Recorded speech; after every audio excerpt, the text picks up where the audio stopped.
खाइमा भिज्यो सिरानी सम्झनीमा बित्यो सपनी झुमा झुमा झुमा झुमकावाली रूपको बत्ती बाल्दै आइन झुमा झुमकावाली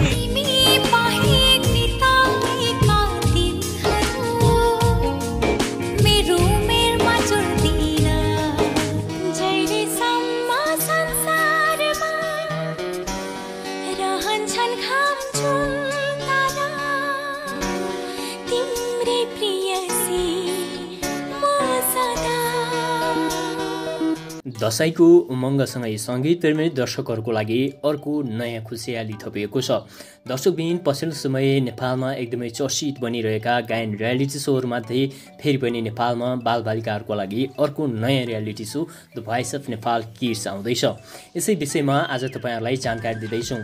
भोइस अफ नेपाल किड्सको अफिसियल फेसबुक पेजमा सार्वजनिक भएको एक सूचनाबारे तपाईँहरूलाई जानकारी दिँदैछौँ। भोइस अफ नेपाल किड्स कहिलेदेखि सञ्चालन हुन्छ, यसका जजहरू को छन् भन्ने विषयमा पुरा जानकारी रहेको छ। भिडियोलाई अन्त्यसम्म हेरेर साथ दिनुहोला र हाम्रो यस युट्युब च्यानलमा यदि नयाँ हुनुहुन्छ भने च्यानललाई सब्सक्राइब गरेर हामीसँगै जोडिनुहोला र यो सानो मेहनतको लागि भिडियोलाई एक लाइक गरी सक्दो सेयर गरेर धेरै नेपालीमा पुर्याउन सहयोग गर्नुहोला। दर्शकबिन पछिल्लो समय नेपालमा गायन रियालिटी सोहरूले एकदमै दर्शकहरूको मन जितिरहेका छन्। The voice of Nepal season 3 को समाप्तिसँगै द भोइस अफ नेपालकै टिमले द भोइस अफ नेपाल किड्सको थालनी गरेको छ। द भोइस अफ नेपाल किड्सको डिजिटल अडिसन सकिसकेको छ।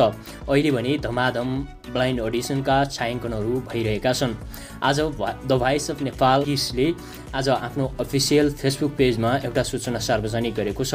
उक्त सूचनामा लेखिएको छ, नेपाली सङ्गीत जगतमा नयाँ आयाम थप्ने प्रयासका साथै नेपाली बालबालिकाको प्रतिभा अब विश्व सामु पनि राख्ने उद्देश्य लिएर नेपालका यी 4 साङ्गीतिक हस्तीहरू आउँदै हुनुहुन्छ।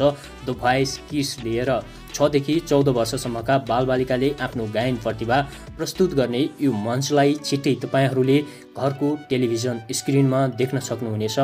कमिङ सोन भनेर 4 जना जजहरूको फोटोसहित एउटा सूचना सार्वजनिक गरेको छ। उक्त सूचनामा कोचको कुर्सीमा रहेका छन् भोइसका एकदमै बलियो कोच मानिने कोच प्रमोद खरेल, त्यस्तै भोइसकै कोच राजु लामा र नयाँ 2 जना महिला कोचहरू रहेका छन्, जसमा प्रविशा अधिकारी र मिलन आमात्य रहेका छन्। यी 4 जना कोचको साथै अब the voice of Nepal kids हामी चाँडै हेर्न पाउनेछौँ। सम्भवतः छायाङ्कन सकिएपछि हामी दशैँभन्दा अगाडि नै the voice of Nepal kids हेर्न पाउने सम्भावना धेरै रहेको छ। भोइसको टिमले पनि केही जानकारी गराएअनुसार द भोइस अफ नेपाल किड्सका नयाँ श्रृङ्खलाहरू दशैँभन्दा अगाडि नै सार्वजनिक हुन सक्ने योजना रहेको भोइसका होस्ट तथा एक्जिक्युटिभ प्रोड्युसर सुशील नेपालले एक अन्तर्वार्तामा जानकारी दिएका छन्।